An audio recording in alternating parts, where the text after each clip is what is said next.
HDFC bank, ICICI bank, इन सब में selling आई। तो ये देखिए, ये मार्केट ऐसा है ना आशीष, इस मार्केट में जैसे कहते हैं ना, it makes you eat humble pie रोज़।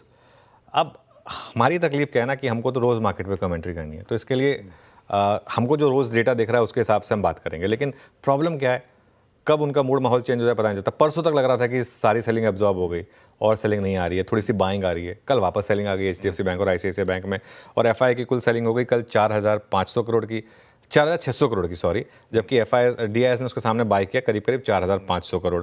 वो बार्स आएंगे आपकी स्क्रीन पर, वो आई थिंक उसमें क्लियर हो जाएगा, क्योंकि उससे एक दिन पहले 500 करोड़ की सेलिंग रह गई थी। तो लग रहा था 5,600, 5,000, 3,000, 2 दिन 3,000 रहा, फिर 500 पे आया कि मामला थोड़ा सा शांत बैठ रहा है। वापस 4,600 करोड़ देके मारा उन्होंने। ठीक है, तो थोड़ा सा उसको एब्जॉर्ब करना है हमको। और अभी तो खैर अक्टूबर का आज आखिरी दिन है, तो थोड़ा सा इस डेटा को परसों मंडे को एनालाइज करेंगे, कल मुहूर्त वाला दिन नहीं करेंगे ये सब। लेकिन FII की अब 1,19,000 करोड़ की सेलिंग हो चुकी है। DIS की करीब करीब 1,17,000 करोड़ की बाइंग इस महीने रही है, जो इतिहास की सबसे ज़्यादा बड़ी सेलिंग है।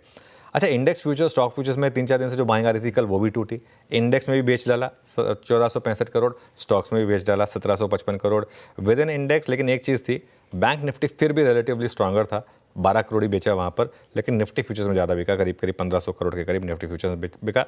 अब वो ट्रेंड आएगा आपकी स्क्रीन पर, सॉरी उल्टा बोल दिया मैं। बैंक निफ्टी में ज़्यादा बिका, 1,500 करोड़ के करीब यहाँ पर सेलिंग ज़्यादा थी।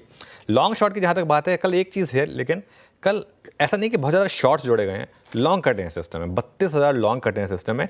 और शॉर्ट तो ऐड नहीं, उल्टा शॉर्ट भी कम हुए हैं, लेकिन फिर भी वो नेट लॉन्ग शॉर्ट खराब हुआ क्योंकि लॉन्ग काफ़ी कम हुए, 32,300 लॉन्ग कम हुए कल। और वो टेबल आएगी आपकी स्क्रीन पर, 1,22,000 पर वापस पहुंच गए हम।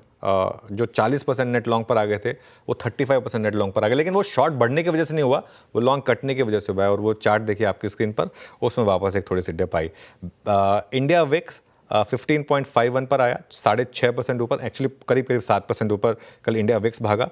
वो भी थोड़ा सा डर का एक इंडिकेटर है। और उसके अलावा पुट कॉल रेशियो 0.91 पर है वर्सेस 1.02। बैन में कोई स्टॉक ऐड नहीं हुआ, लेकिन 2 स्टॉक बैन से बाहर आए, LTF यानी कि L&T फाइनेंस और मन्नापुरम, ये दोनों के दोनों स्टॉक्स बैन से बाहर आए।